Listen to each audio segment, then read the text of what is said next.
Hello and welcome again to the Country Podcast. We appreciate you joining. We've got a lot to talk about today. We've got a bunch of questions to ask. What is the real assault weapon plaguing America? We want to know if Donald Trump is Hitler again. But tonight we're going to start with whether Hamas is worse than Hitler. And to do so, we're going to take a look at, start with a quick video. This is Douglas Murray appearing on Piers Morgan's show. And we're going to show that to you here in just a sec.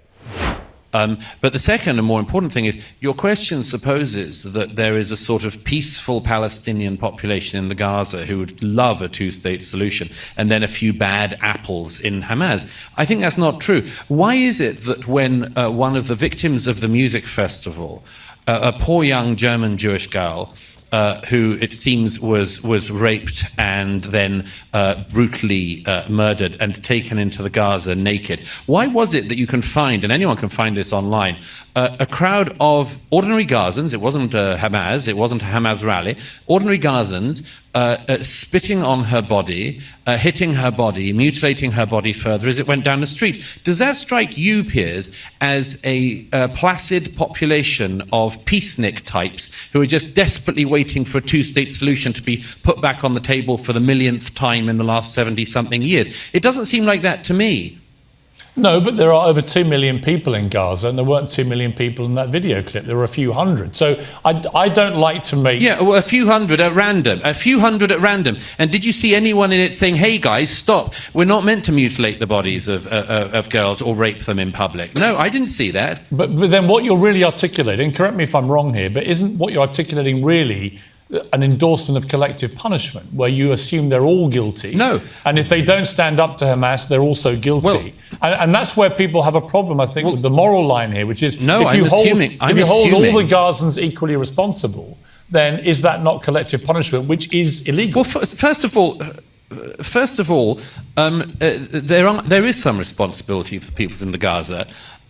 If you elect Hamas and they kill Fatah, and then they remain in power for all of the years afterwards, I'm afraid that there is some responsibility of the people in that situation. You know, when the Germans had Adolf Hitler come to power and voted for him, we in Britain took the view that the German people were responsible in some way. So I'm not for collective punishment per se, but nor am I for this idea that there is something unique going on in the Israeli-Gaza context that we in Britain couldn't understand. Actually, there is one unique thing. In our own history, we've done very similar things. But there is one unique thing, which is that the population of Gaza is pretty unique in that nearly half of the population are children. That is a unique situation. No, I'll tell you what's unique about the population of Gaza. It's the only population in the world where people routinely claim Israelis are committing genocide, but which has a population boom all of the time. I mean, that strikes me as being quite an interesting thing about the Gaza.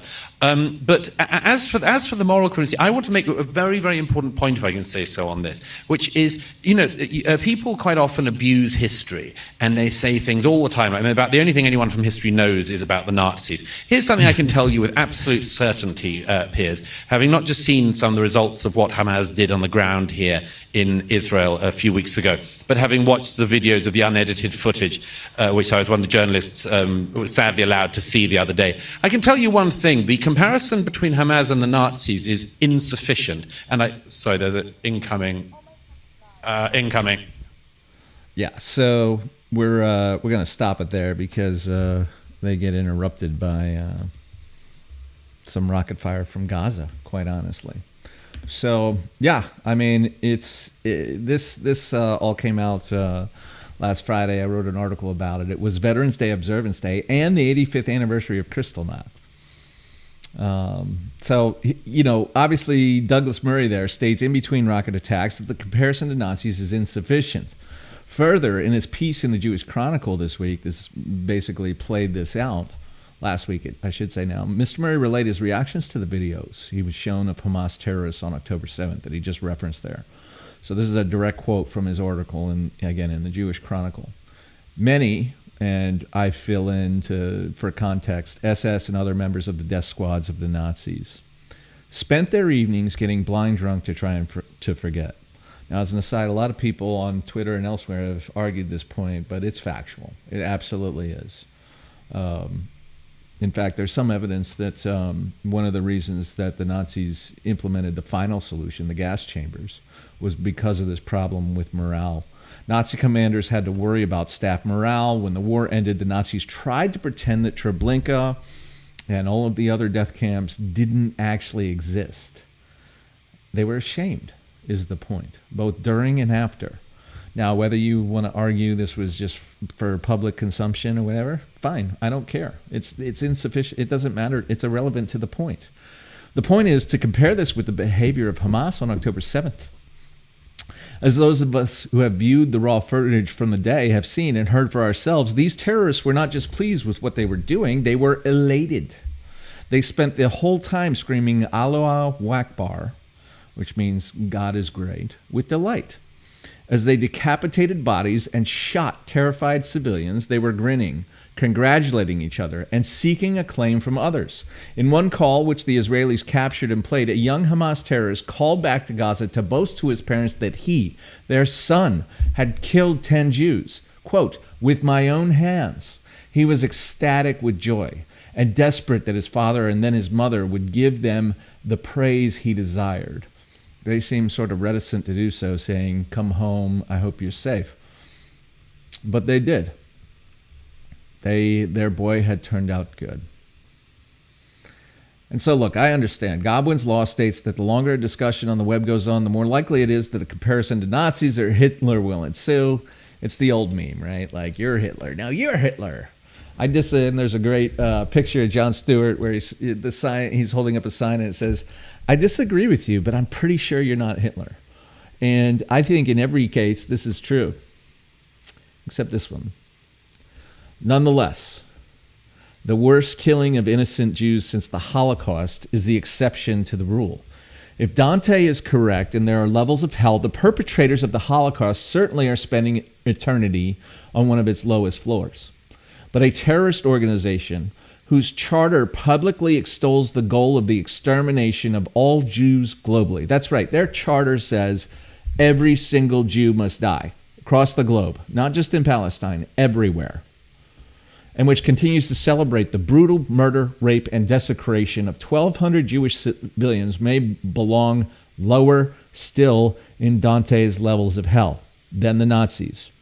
Here's a take from Time, this is from Time magazine, on Hamas's media strategy around this attack, if you can believe it. They plotted the murder of those 1,200 innocents to improve their social status among terrorists, is the claim. Quote, the dominant theory for the shift in Hamas's media strategy is that the group wanted to prove visually to Palestinians and regional allies that it is a force against Israel, helping it to gain political clout. In recent years, rival groups like ISIS and Al-Qaeda have criticized Hamas for cutting deals with the Israelis, like allowing Palestinian workers from Gaza into Israel. I don't know if you know that. On October 6th and the 2 years previous, there had been a ceasefire in place between Hamas and Israel. There was another 10-day war in 2021 that Hamas started. So they set a ceasefire. It went on for 2 years. Israel started to let 20,000 Gazans come into Israel for work as a test. Well, it turns out later that some of those folks that were coming into work were actually doing spying and sort of pre-intelligence for the attack that happened. So anyway, Gaza and the Hamas were ridiculed by and criticized by places like Al-Qaeda because workers were allowed in and not fighting them. Hamas was not fighting Israel. Quote, Hamas wants genuine images of itself as resistance, says Daniel Byman, a terrorism expert at the Center for Strategic and International Studies, in that it is mimicking the social media strategy of ISIS. Another quote, one thing ISIS did very effectively was allowing its individual fighters to film their exploits in their own eyes. Whether they lived or died, there were advantages to both. They were triumphant warriors or they were heroic martyrs. End quote. So part of this is a media strategy, if you can believe it. This is also religious fundamentalism at its worst. I've written about it. You can see it at thecountry.news. Nazis, at least publicly, demonstrated shame at what they had done. They tried to cover up the Holocaust from the beginning to the end. even years after, when all was known, or most was known. These Hamas terrorists strikingly exult in the destruction of innocent humans. They are unapologetic in their call for the extermination of an entire people. It is a new low in human failure, as they and other murderous cults race to the bottom of humanity's darkness. Unless you think that Hamas are freedom fighters, fighting apartheid or colonialism, euphemisms which ignore 70 years of war, terror attacks, and violence, here's a brief summary of the freedom Hamas has imposed on Gaza since it took control by force from the Fatah Party in 2007. And this is all taken from a report by Freedom House concerning Gaza.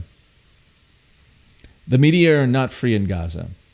Gazan journalists and bloggers continue to face repression from the Hamas government's internal security apparatus and from Israeli forces.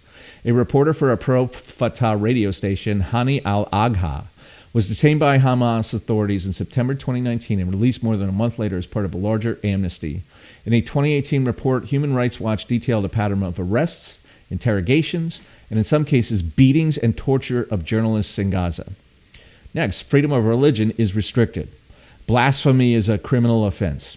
Hamas authorities have enforced conservative Sunni Islamic practices and attempted to exert political control over mosques. Next, primary and secondary schools in the Gaza Strip are run by Hamas, the UN Relief and Works Agency. And in fact, I'm going to now show you a nice little video from that same... sorry, I'm starting a little quick. Let's go ahead and pull this back up. And we, as you can see, we're on Twitter here. Let's go ahead and get this guy big and watch what these kids at those schools in Hamas, and I think these kids are mostly from the West Bank, but they're learning from the same organization, a UN organization, along with Hamas. لأنه نعمل حرب إنه نفرجي اليهود إنه إحنا مش إنه إحنا مش شاطرين إحنا قوايا كمان. في ناس بحبوا فلسطين بدهم يحاربوا وبضحوا بدمهم عشان فلسطين. أنا بدي أهزمهم بالحرب. بدي أهزمهم. بيعلمونا إن الأقصى إلنا وإلنا يعني الحق يعني إلنا فلسطين والأراضي كلها إلنا لأنهم بسبب كذبهم وانتهاكاتهم إنهم يقولون إنه الهيكل تحت المسجد الأقصى ولا مرة إنه يكون الهيكل تحت المسجد الأقصى. أنا أقرأ اليهود. I just realized that you're not able to see these subtitles on the audio pod, so let me read these as they go. Let's try again. We have to make war to prove that we are stronger than the Jews.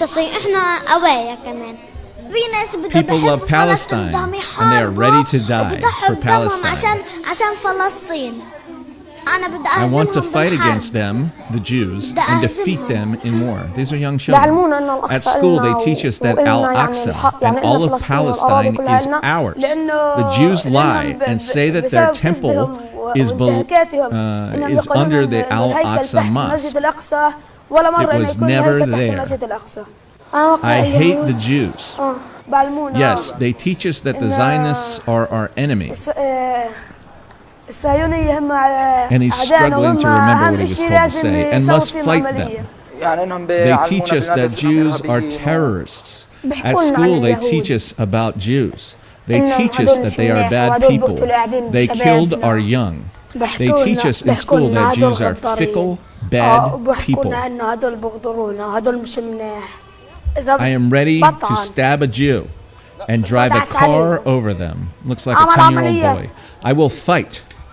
I will ram a car into them, the Jews. We have to constantly stab them, drive over them and shoot them. Stabbing and running over Jews brings dignity to the Palestinians. I'm going to run them over and stab them with knives. Right now, I am prepared to be a suicide bomber. With Allah's help, I will fight for ISIS, the Islamic State. So those are the sorts of things that are being taught in these schools that I am referencing. In the Hamas-run Islamic University, people are separated by gender, and women are obliged to cover their hair. Hamas intervenes in the schools under its control to uphold its views on Islamic identity and morality. Intimidation by Hamas militants and other armed groups have some effect on personal expression and private discussion in Gaza. Hamas intimidated, detained, or abused individuals in response to their social media activity or attendance at political events. Hamas also significantly restricts freedom of assembly, with security forces violently dispersing unapproved public gatherings. In response to March 2019 protests against the economic situation, under the slogan, "We want to live," Hamas security forces arrested more than 1,000 demonstrators and allegedly beat some participants. The crackdown was seen as particularly harsh compared with other such actions by the Hamas-led government in recent years. Hamas maintains an ad hoc judicial system that is separate from the Palestinian Authority structures in the West Bank.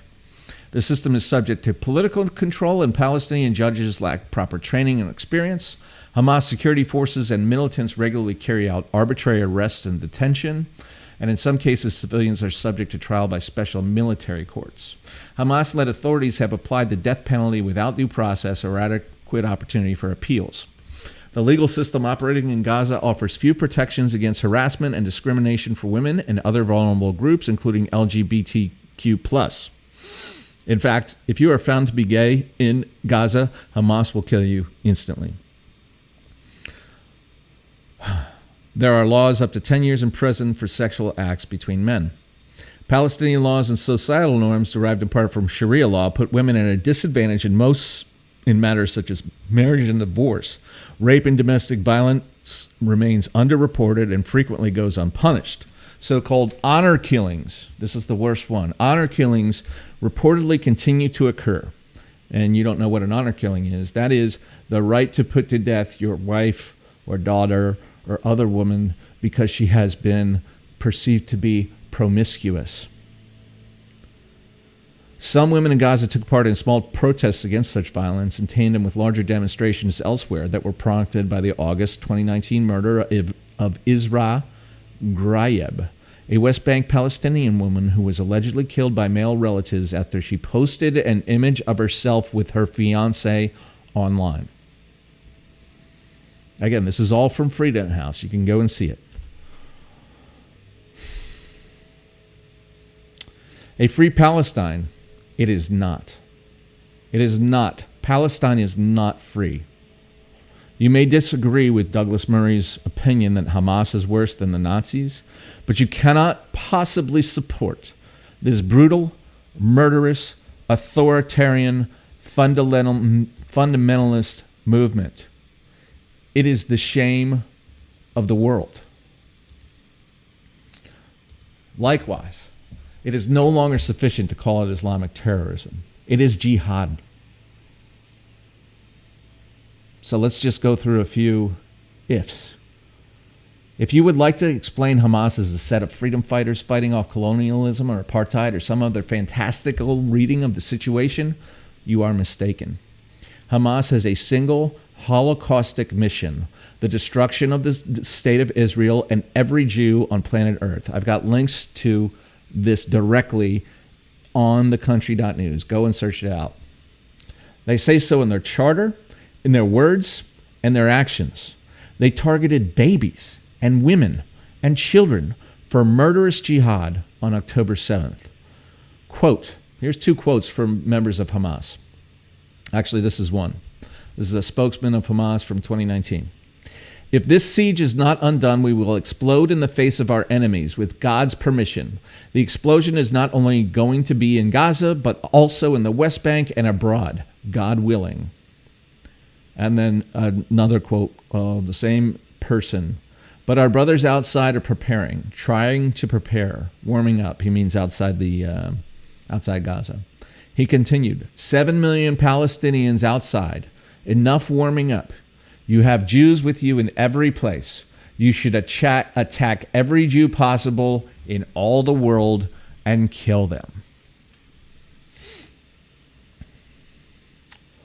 Next, if you would like to compare the Hamas jihadist targeting of women and children for the greatest mass murder of innocent Jews since the Holocaust to the ground war now being perpetrated by the Israeli Defense Force, the IDF, in Gaza, you are mistaken.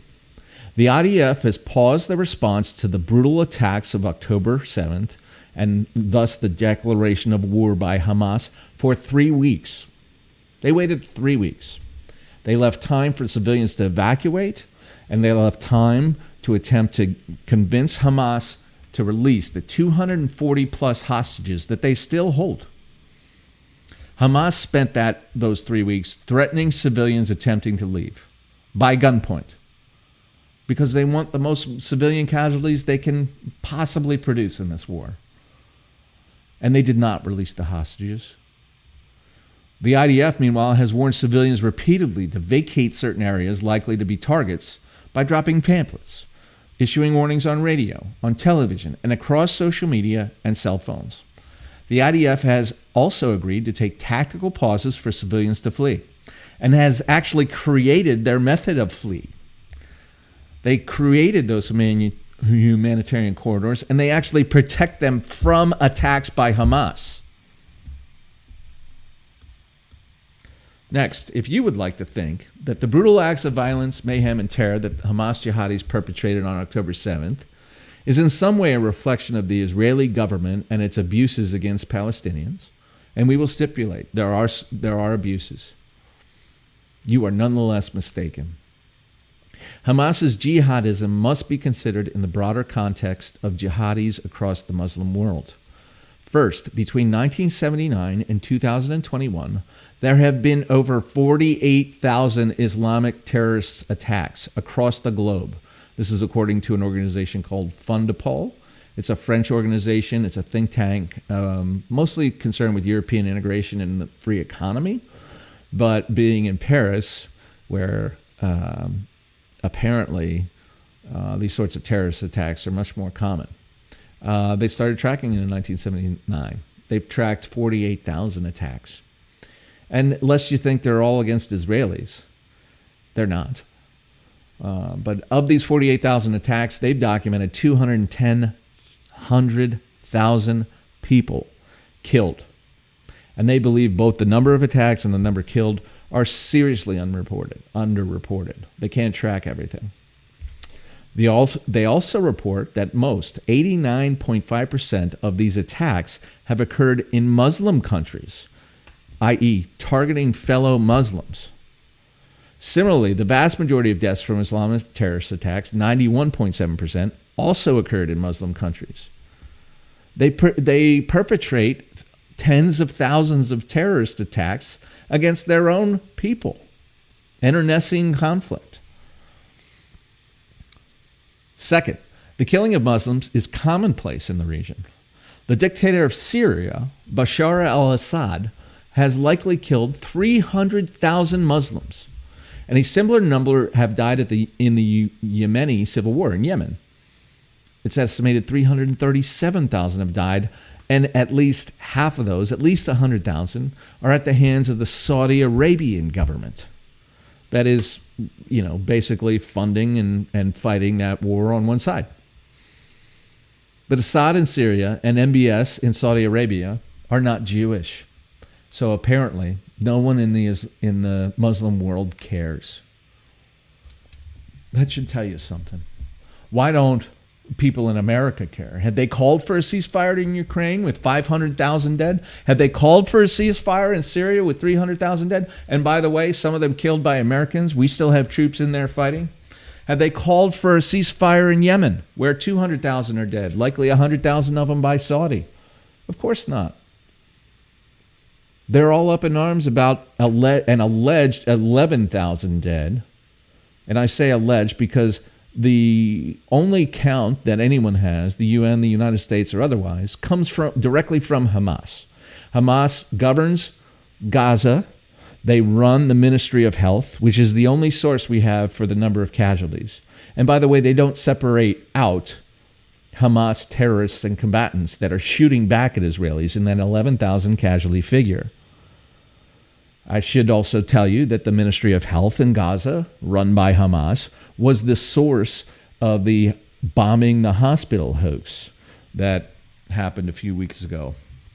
So it's amazing to me that these people convince you through propaganda to march in the streets over alleged 11,000 casualties while you sit around and watch hundreds, those totals of those other three, it's 1.1 million people, and nobody cares. Why do you think that is? All right. So if you think Hamas jihadis are fighting for peace and freedom for their people, you are mistaken. They are members of a death cult which promises them that life on earth is meaningless. And the only question you need to answer is, will you go to heaven or to hell? Martyrs, those that die killing infidels and even fellow Muslims that die in the carnage, are guaranteed their place in heaven by the zealotous teachings of these fundamentalist totalitarians. Here's a quote directly from the Halim. You who believe, shall I show you a bargain that will save you from painful punishment? Have faith in God and his messenger, and struggle, translation for struggle is jihad, for his cause with your possessions and your persons. That is better for you, if only you knew. And he will forgive your sins, admit you into gardens graced with flowing streams, into pleasant dwellings in the gardens of eternity. That is supreme triumph. And what we're going to do now is show you, and I will again repeat the translations. This is a mother of a martyred Palestinian terrorist. This is not from the most recent attacks, but I believe her son was killed, she says martyred, in the last war between Israel and Hamas, the 10-day war that happened in 2021. So here she is. A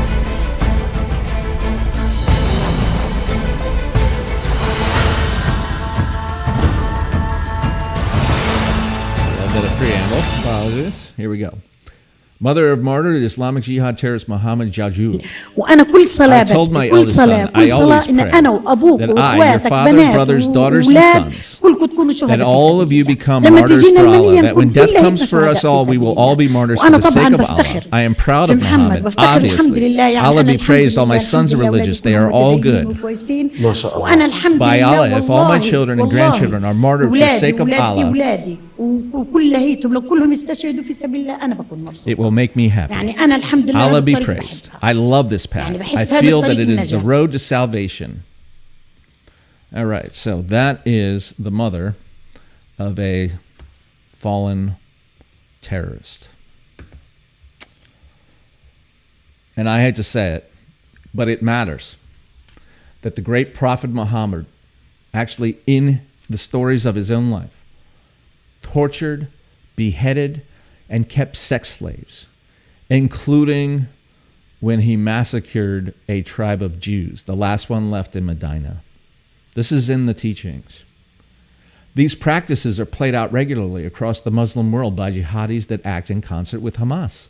They believe their struggle to force the world to Islam is God's struggle, and they are perfectly willing to die and take innocents with them to heaven.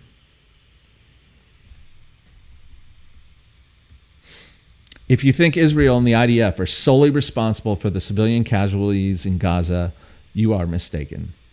The jihadi death cults build their infrastructures of death around hospitals, schools, and mosques to shield themselves from attack. They view any collateral damage of innocents as martyrs that are rewarded in heaven, thus to be exalted, not mourned. They don't care. In fact, they'd love to run up the death count because it's more propaganda. It's more martyrdom for the people, and it's more propaganda for useful idiots.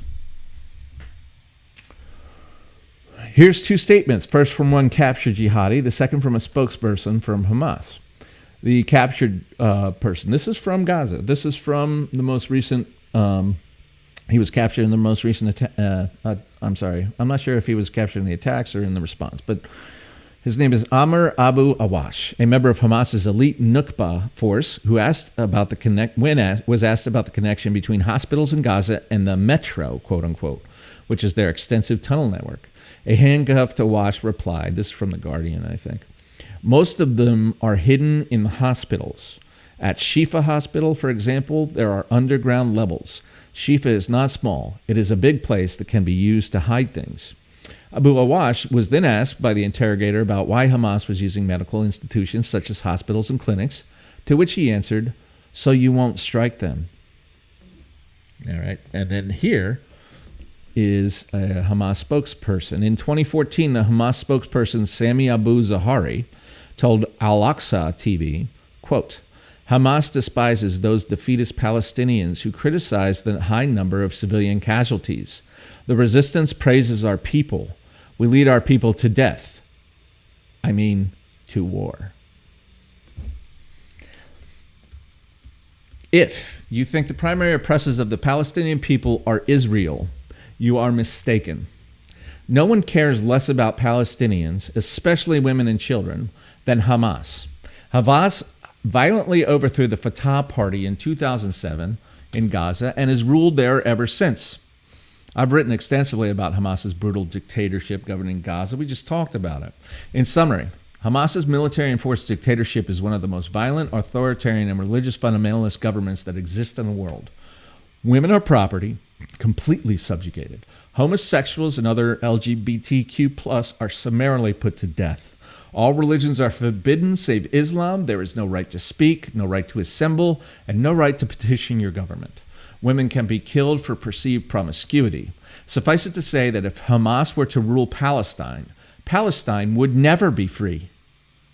And I don't know if you know this, but as an aside, many of the posters that are being held by Americans and other non-Arabic speakers that say Free Palestine and have a translation of supposedly the phrase Free Palestine on the poster, the translation in Arabic actually says Palestine is Arab. They are not arguing for a free Palestine. What they mean is a Palestine free of Jews. And so, yes, if Hamas were to rule Palestine, Palestine would never be free. And despite billions of dollars of aid funneled to Gaza from the U.S. and other countries, Hamas has taken those investments to build their terror network rather than providing basic service for Gazans. You hear complaints, there's no water, there's no food, there's no fuel. They're running on generators, so they constantly need fuel because Hamas has not invested in their infrastructure since they took over.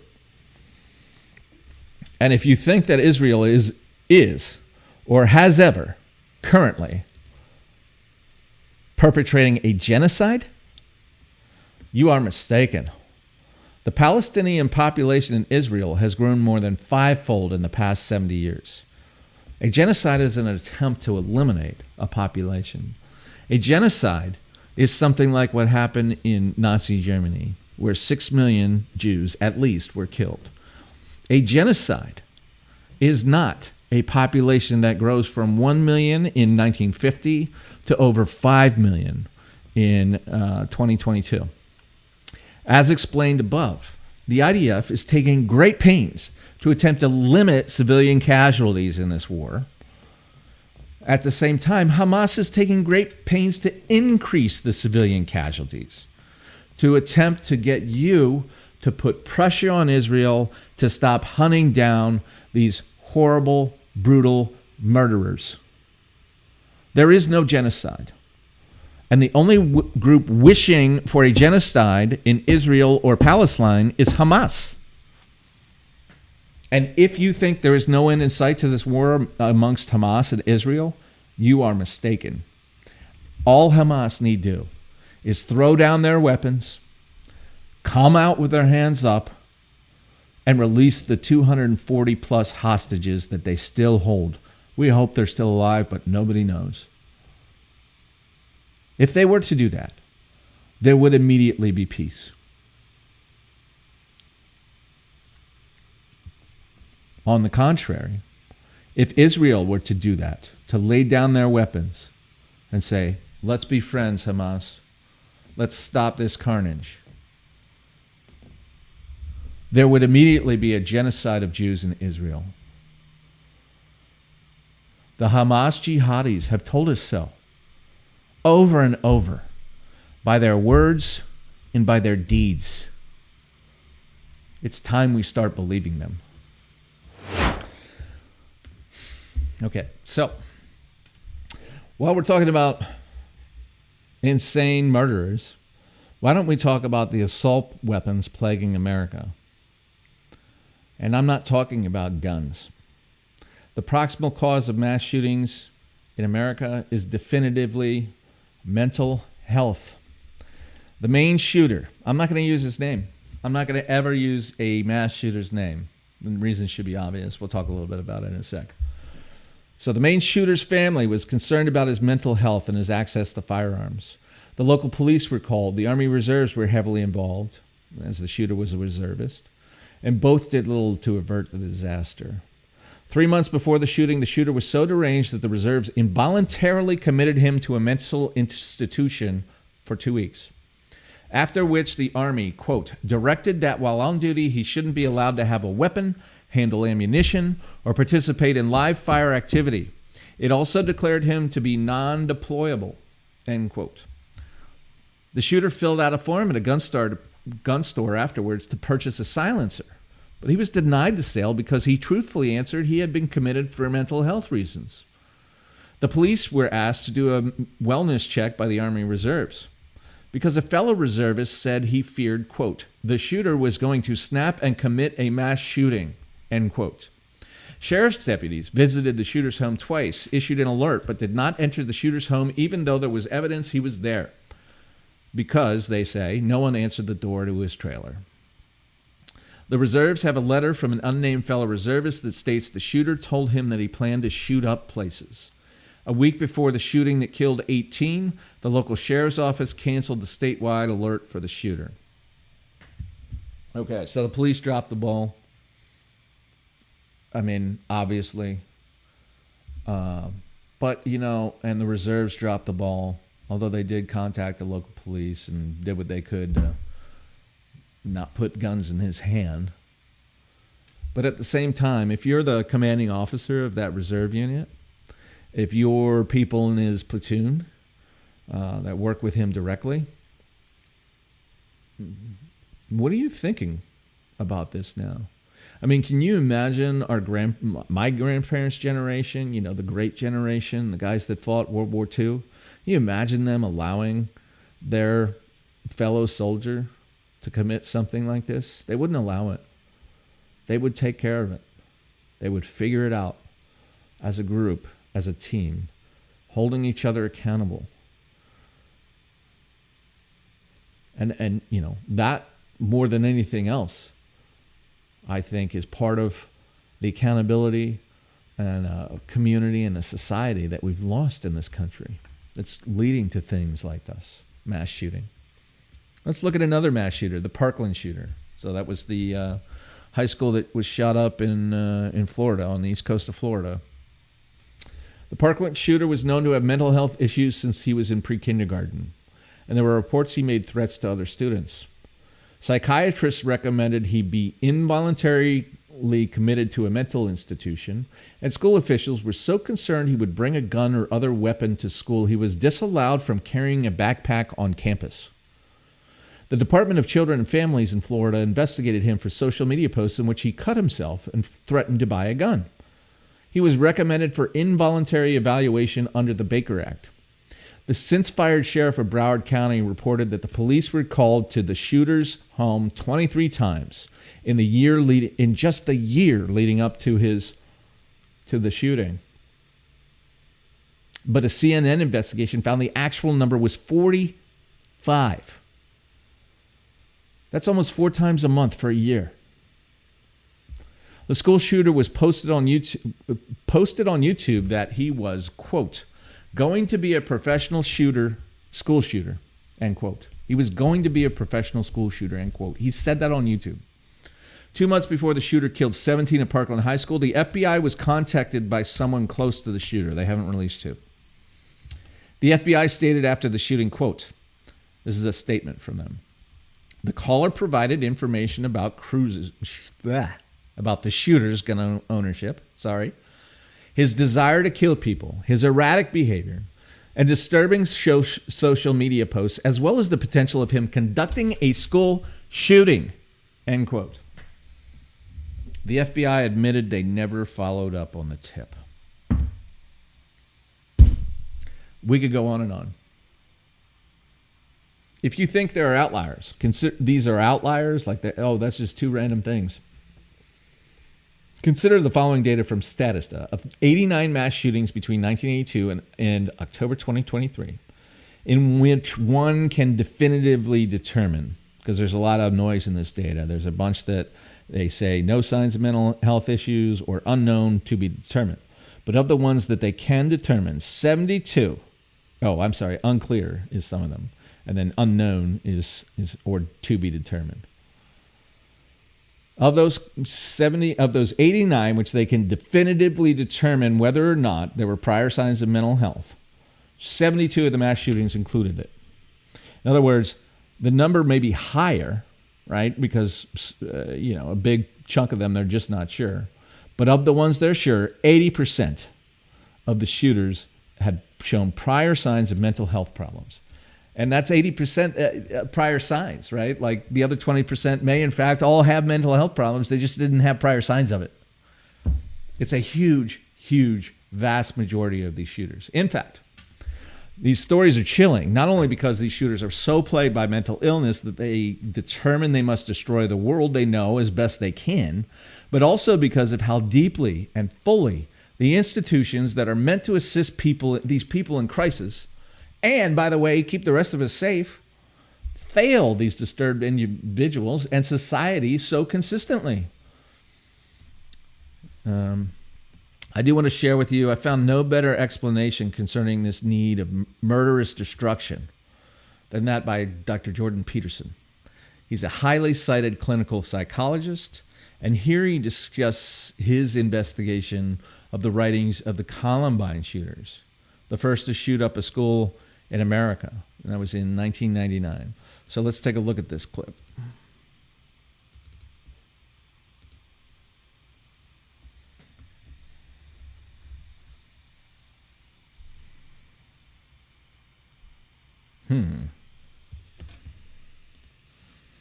All right, here we go.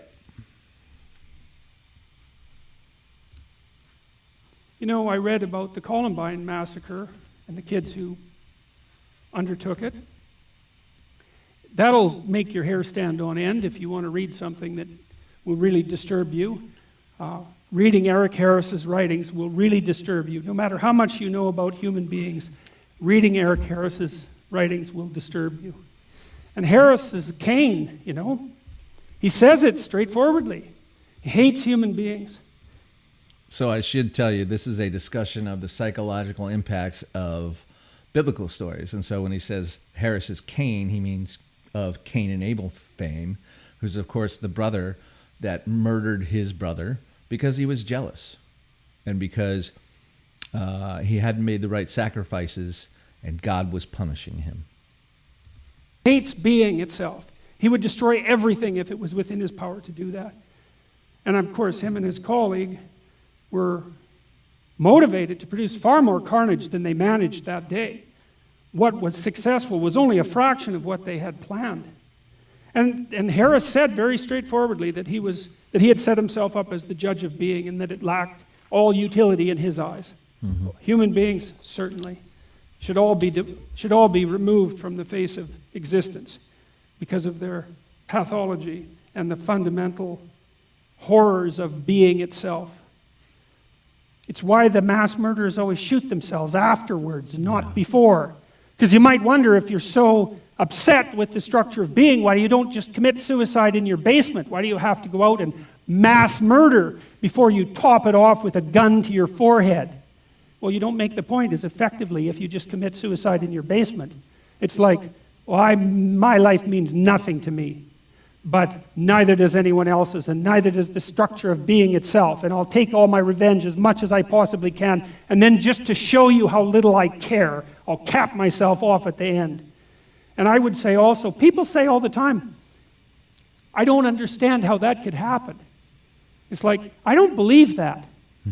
I think an hour of thought, of real thought about your darkest feelings about existence itself, illuminates the pathway to that sort of behavior quite clearly.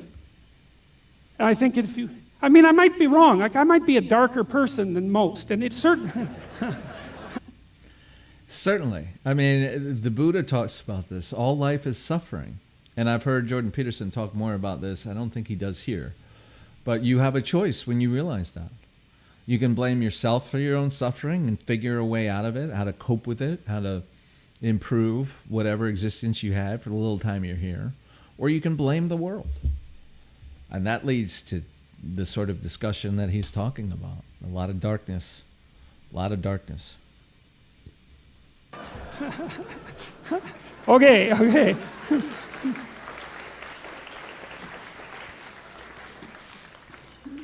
Well, at least I think there are plenty of people out there who are sufficiently dark to know exactly what I mean when I'm saying these things. And I would also say that if it doesn't leap to your understanding how that pathway might be illuminated, then you need to know a lot more about yourself than you actually know now. That's right. Because whatever you might say about someone like Eric Harris, he was a human being too, you know.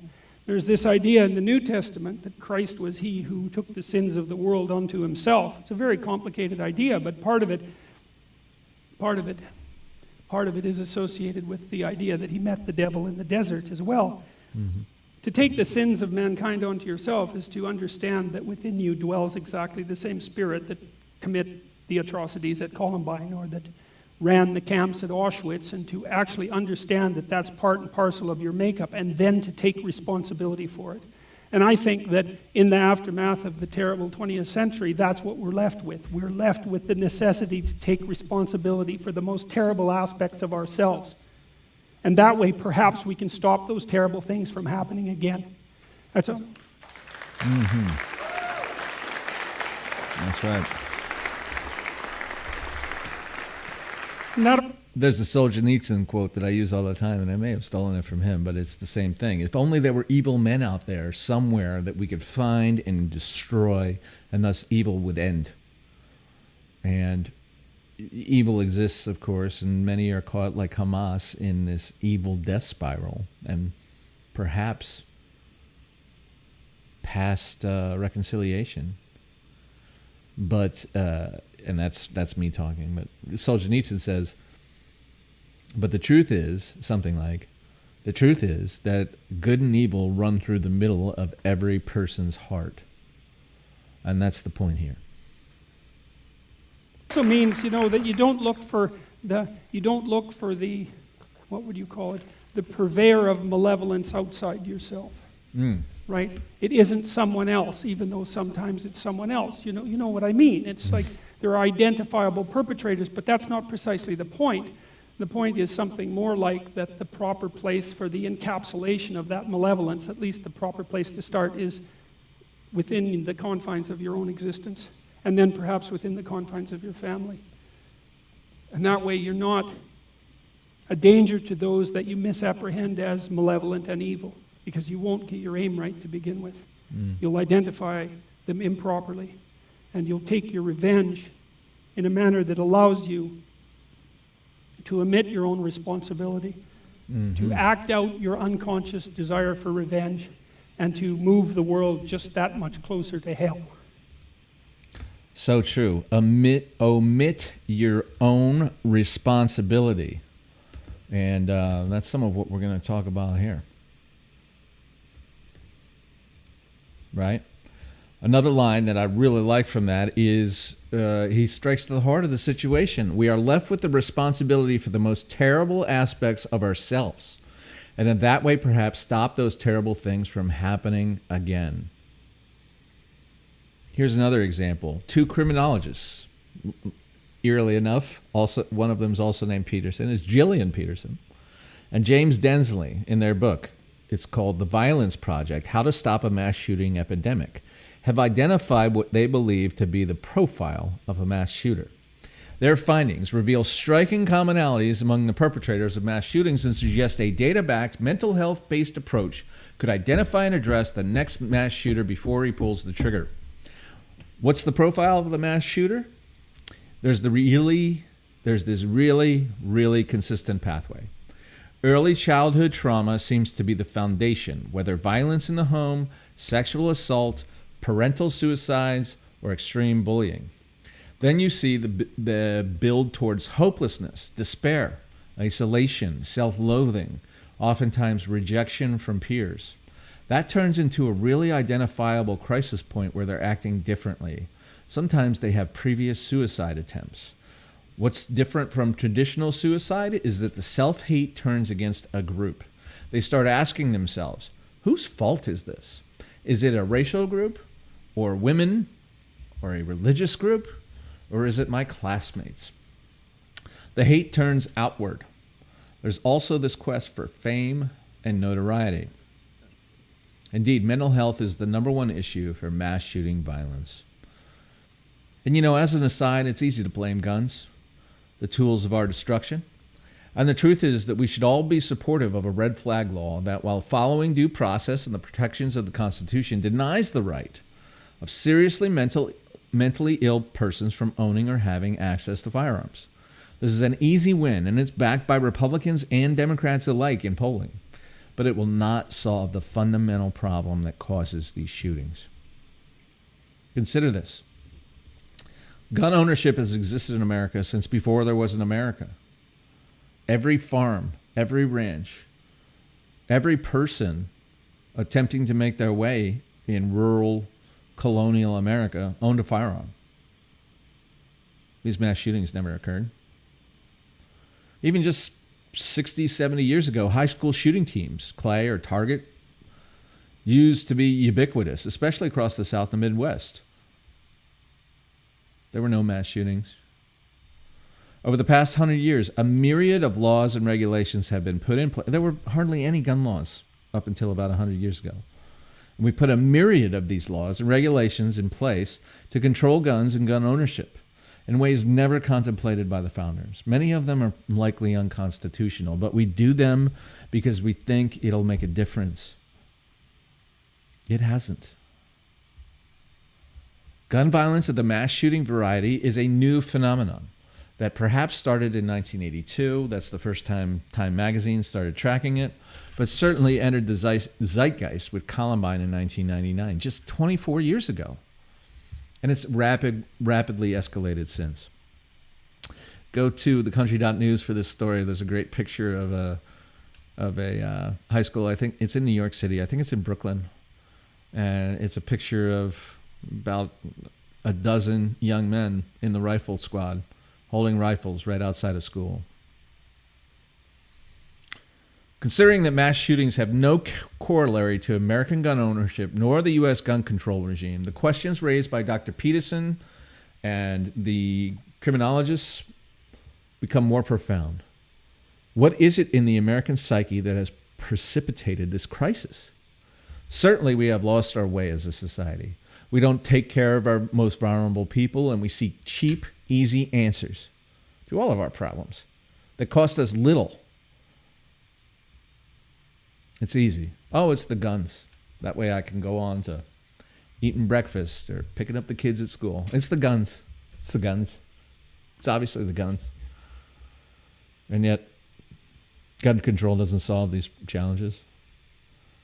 We use jargon like evil, monster, domestic terrorist, and hate crime to explain away our serious health crisis. Again, from our criminologists, Peterson and Densley, quote, if we explain this problem as pure evil or other labels like terrorist attacks or hate crimes, we feel better because it makes it seem like we found the motive and solved the puzzle. But we haven't solved anything. We've just explained the problem away. What this really problematic terminology does is prevent us from recognizing that mass shooters are us. This is hard for people to relate to because these individuals have done horrific, monstrous things. But 3 days earlier, that school shooter, and Dr. Peterson said this too, that school shooter was somebody's son, somebody's grandson, their neighbor, their colleague, or their classmate. We have to recognize them as the troubled human being earlier if we want to intervene before they become the monster. In truth, in 1955, there were over 500,000 people in the U.S. held in mental asylums, in a population of about 161 million. That's a rate, if you do the math, of approximately 1 in every 322 Americans. That seems kind of high. And these asylums were awful places, and most were closed due to their neglect. They were like nightmares. As my friend said, Brian Burns, last week, they were haunted houses. But perhaps we threw out the baby with the bathwater. State and mental health facilities still exist today, but according to a survey in 2020 by SAMHSA, the Substance Abuse and Mental Health Administration, there were approximately 77,000 inpatient residents of mental health facilities, or 1 in 4,300. So an order of magnitude less. We used to have 1 in 322. That's way too high, probably. Who knows? I don't know, but it sounds like it. But we've gone to 1 in 4,300 because we have a burgeoning population. It's likely that the vast majority were seeking treatment for drug abuse, not mental illness, though they're obviously related. We've clearly abandoned the practice of providing and or forcing mental health inpatient care for the most vulnerably disturbed in our society. We cannot continue to ignore this mental health crisis. It is huge and burgeoning, and COVID only exacerbated it. We cannot continue to hand seriously mentally disturbed people a bottle of pills and hope they take them. 1 in 5 adults in America experienced mental illness in 2021. 1 in 5. We must begin to address the influx of psychological diseases across the broad spectrum of America before it is too late. Mass shootings are a symptom of a society that is crumbling before our eyes. Americans, take warning. Mass shooters are us. Okay, we've finished tonight with a wonderful story we just wrote this morning. Is Donald Trump Hitler? Again? The undisciplined former president steps in the proverbial shit constantly. It's time to cut him loose.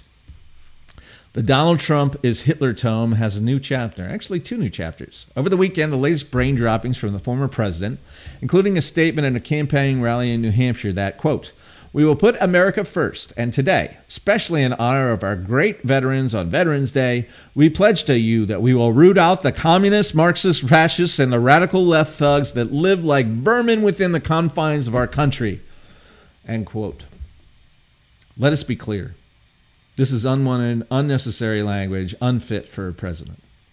It is a vein of politics best described, as we described Hamas before, as religious fundamentalism at its worst.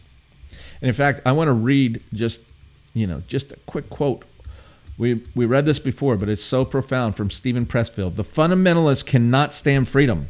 He cannot find his way in the future, so he retreats to the past.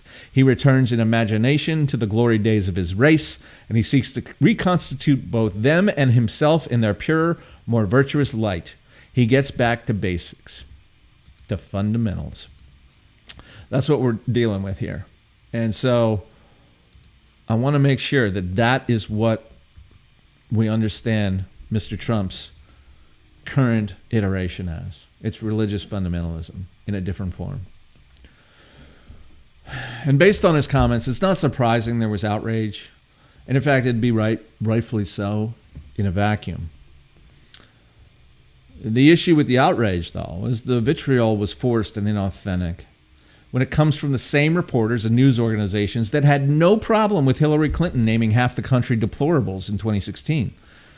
Mrs. Clinton recently doubled down on this claim in an interview with CNN. She said the former Secretary of State told CNN that MAGA extremists are a cult, that, quote, "maybe there needs to be a formal deprogramming of the cult members," end quote.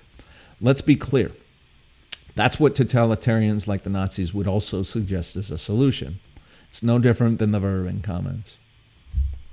Similarly, Trump has recently faced outrage and consternation from just about every left-leaning pundit and every mainstream media organization for threatening to indict his political opponents. He gave an interview and basically said that. Breathless warnings about the end of democracy based upon this statement flooded the internet and the X, the Twitter, in response. President Trump, though, was specifically responding to a question about his own indictments and making the point that what's good for the goose is good for the gander. Hey, look, they've got to understand if I get elected, I'm going to do the same thing. It's basically what he said. It's out of bounds, but got to kind of think about it too. It's as if the media don't want you to consider that the current president's administration has indicted his main political rival.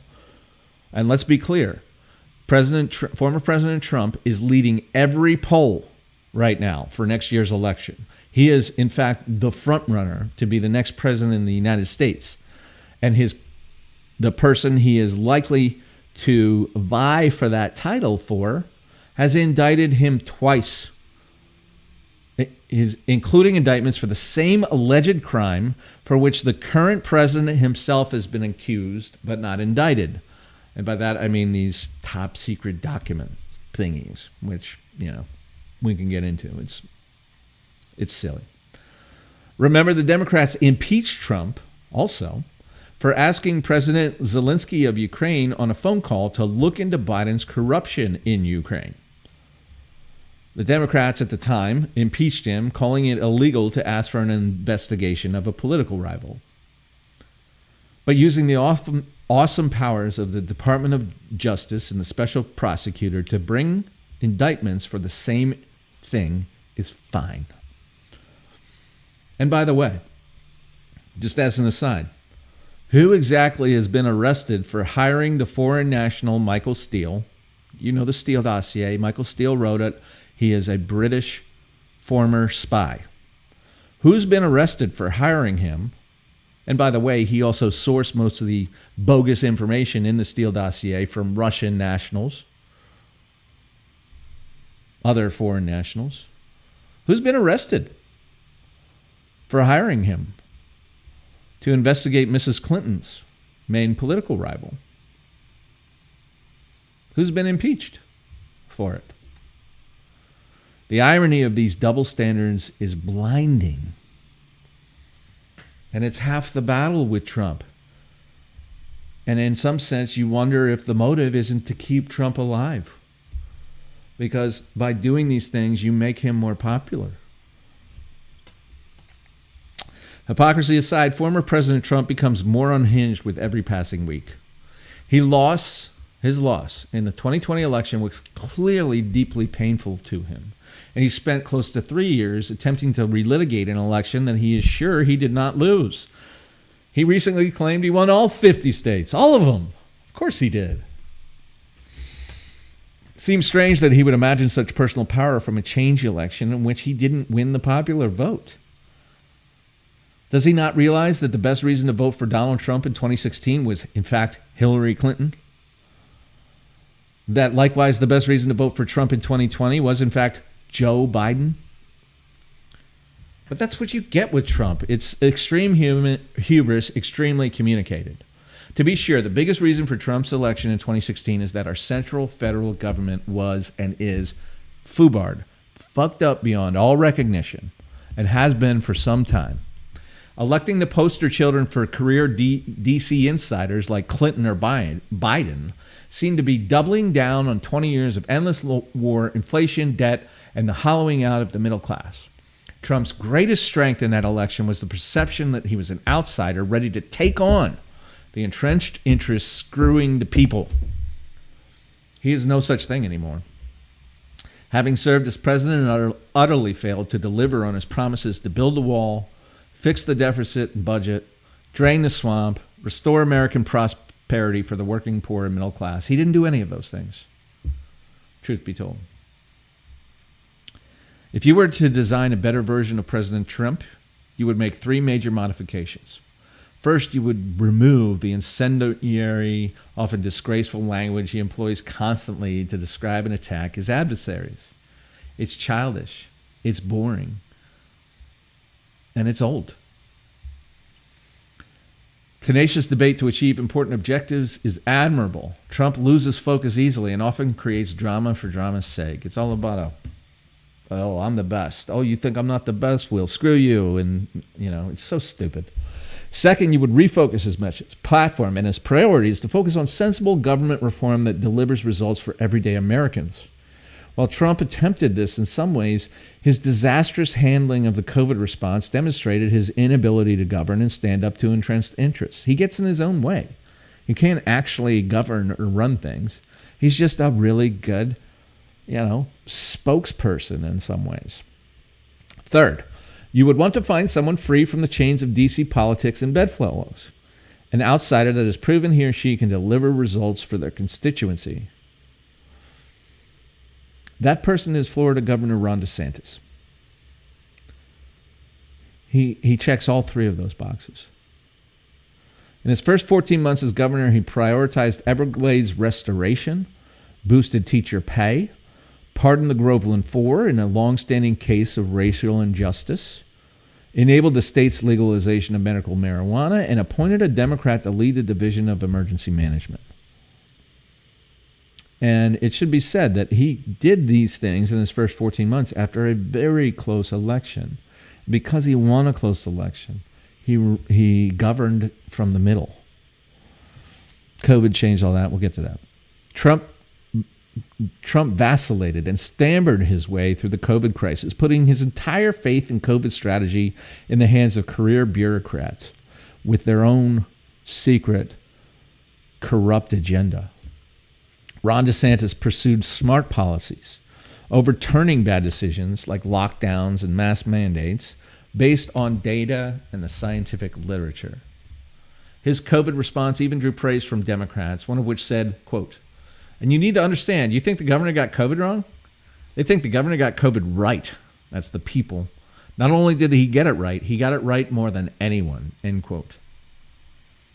The most recent Florida budget, the legislature and governor passed $1.3 billion in tax cuts while maintaining a surplus of the $117 billion budget. The budget includes increased funding for schools and teachers, and increased school choice with voucher funding. And Florida continues to shine as the number one ranked state in overall education and higher education in the nation, both of them, according to U.S. News and World Report. Governor DeSantis has also led this nation in the unwinding of terrible education policies for young children, including the guidance to remove adult discussions and content from kindergarten through third grade, and the removal of the teaching of neo-Marxist ideologies like critical race theory in public education. Bring on that debate. I'm happy to talk to you about it, by the way. He has taken up the fight to secure our borders and restore law and order in his campaign, though that flight to Martha's Vineyard was certainly a gimmicky play for press. I get it. The idea is good for me and not for thee. Anyway, let's move on. Most importantly, he has campaigned to focus our floundering foreign policy on China as our main adversary, and has shown a reluctance to continue to fund endless regime change wars like the one in Ukraine that have no benefit for the American people. Ron DeSantis is never going to win a most likable contest. He is often awkward and seemingly officious, but I couldn't care less. Good governing is what we need, and Ron DeSantis not only has a deep understanding of the major issues facing the nation, but he has a strong track record of delivering results based upon that smart understanding. At this point in the contest, he is the strongest choice for President of the United States. And that is the country. Thanks so much for watching. As always, take care of yourself and see ya! Hey, all right. Thanks for listening to The Country. If you like what we're doing, we're just starting out and we're trying to build a following to make this work. If you like this podcast, would you please subscribe? Maybe share it with a couple friends. Heck, even post it on social media. What could be the harm? We'd really appreciate your help, and we really thank you for your support. As always, please go to thecountry.news and subscribe there as well. Thanks so much. See ya!